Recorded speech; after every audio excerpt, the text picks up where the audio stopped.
Boa noite, meu nome é Cláudia Cristina Moreira Rodrigues, RGM 351064.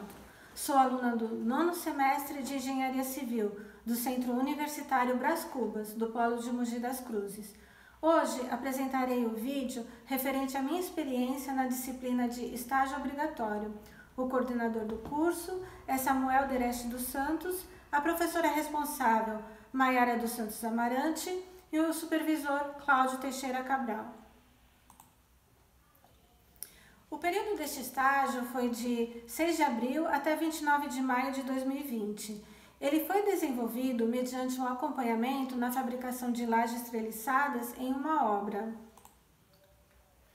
Os objetivos desse estágio foram conviver com o dia a dia dos problemas reais de uma profissional de engenharia, adquirir as habilidades profissionais a partir da prática e acompanhar as atividades exercidas na execução de várias etapas dentro de um canteiro de obras. O método utilizado para a realização deste trabalho foi o levantamento bibliográfico, levantamento físico e, por último, a redação. Bem, uma laje treliçada tem a finalidade de transmitir os esforços dos elementos estruturais e resistir à flexão e ação de seu peso próprio, das lajotas e do concreto. Uma laje treliçada é composta por vigotas treliçadas de concreto armado, intercaladas de enchimento com placas de isopor ou lajotas cerâmicas, ferragens complementares com barras de aço na placa de concreto e amarrações para combater os esforços de retração. Por último, colocamos uma capa de concreto. Bem, este é um sistema de laje treliçada. Nós temos a placa de concreto, as treliças e os elementos de enchimento, que podem ser as lajotas cerâmicas ou o EPS, o isopor. Bem, inicialmente nós fizemos um acompanhamento da fabricação de lajes. Devemos fazer primeiro as vigotas treliçadas.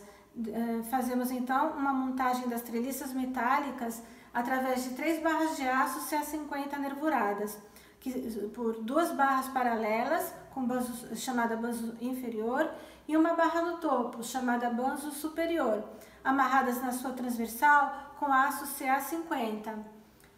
Na montagem das formas, aplica-se um óleo desmoldante para facilitar a desforma e garantir um acabamento liso. Depois, colocamos espaçadores, ferragens de reforço e as treliças por último, conforme o cálculo do projeto. A seguir, fazemos uma preparação do concreto utilizando um saco de cimento CP5 Ari de alta resistência inicial devido ao seu poder de pedra, 5 latas de pedrisco e 5 latas de pó de pedra. A seguir, o concreto é transferido para a pista de concretagem e espalhada com rodo, preenchendo por completo todas as formas. Então, posicionamos as ferragens adicionais de acordo com o projeto. Acrescentamos as treliças manualmente e depois colocamos pesos para manter a posição das ferragens. Devemos então proceder à cura do concreto, que consiste na hidratação do concreto com água durante 24 horas. A seguir, a vigota é desformada e armazenada para concluir o processo de cura. Bem, terminada a fabricação de vigotas, nós podemos proceder à montagem das lajes. Iniciamos pelo seu escoramento, como apoio temporário às vigotas, utilizando tábuas e pontaletes. Depois fazemos a colocação das vigotas treliçadas, considerando o sentido e o espaçamento entre elas.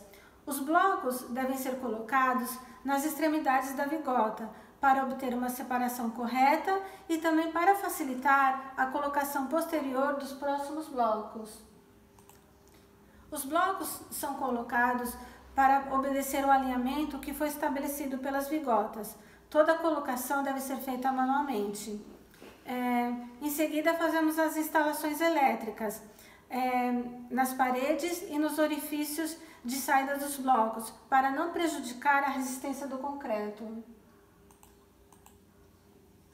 Também devemos fazer as instalações das armaduras. Existem 3 tipos de armaduras: de travamento, distribuição e negativa. A primeira tipo de armadura a ser colocada é a armadura de travamento. Ela fica posicionada na transversal da vigota treliçada, apoiada sobre a base do concreto da vigota. Deve ser montada entre 2 elementos de enchimento afastados entre si. Em seguida, colocamos a armadura de distribuição, ou malha pop. Ela fica posicionada sobre o bando superior das treliças. E por último, instalamos as armaduras negativas, que fica posicionada na região de apoio das lajes em suas bordas. Bem, o concreto então deve ser espalhado, preenchendo todos os espaços vazios. Ele deve cobrir completamente todas as tubulações. Em seguida, devemos manter a laje úmida durante os primeiros dias, a fim de que o concreto tenha uma quantidade certa de água para adquirir uma boa resistência e reduzir o número de fissuras. Por último, executamos a retirada do escoramento. Ele deve ser retirado após 21 dias. Para lajes apoiadas em 2 pontos, devemos retirar a escora a partir do centro. Já as lajes em balanço, devemos retirar a escora pela extremidade em direção ao apoio.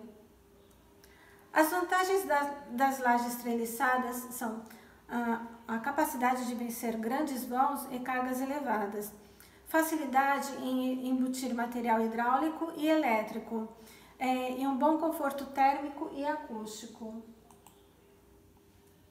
As atividades desenvolvidas nesse estágio foram um acompanhamento da produção das lajes treliçadas, a elaboração de projetos de montagem de lajes, o cálculo estrutural da sobrecarga das lajes treliçadas, elaboração de orçamento através de projetos estruturais, vistoria técnica e acompanhamento de obra, desde a fundação até a execução da laje.